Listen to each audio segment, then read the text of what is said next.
Meet the vaquita. I recently came across an article talking about the most endangered cetacean in the world.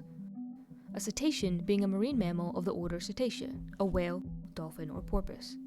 Vaquitas are the smallest of this group, coming in at an average of just 5 feet and 120 pounds. Their dorsal surface starts out with a dark gray and lightens ventrally. They have no beak and wider fins than their porpoise siblings. Originally only discovered in the 1950s, these animals have been subject to bycatch fatalities for over half a century. And now, according to the 2024 Vaquita survey taken by highly trained acousticians, only 6 to 8 of these animals exist in the wild today. The primary cause for their decline is the use of the gill net, a type of net which hangs in water and traps fish by their gills. And although permanent bans against the use of this net in Vaquita-inhabited waters was placed in 2017, shrimping season sees over 400 miles of gill nets placed in these areas every day.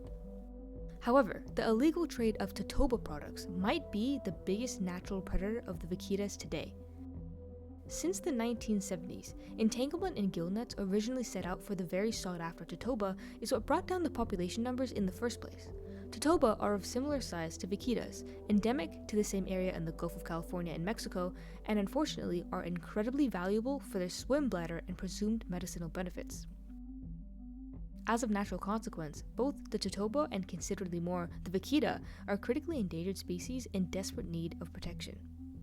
Currently, the World Wildlife Fund of Mexico and Mexico's National Institute of Fisheries are working together to advance fishing techniques to become vaquita safe and implement these as urgently as possible. Unfortunately, the biggest issue for those looking for a resolution is compensation for the fishermen whose livelihoods are tied to the productivity of the area, while also continuing to protect these precious creatures.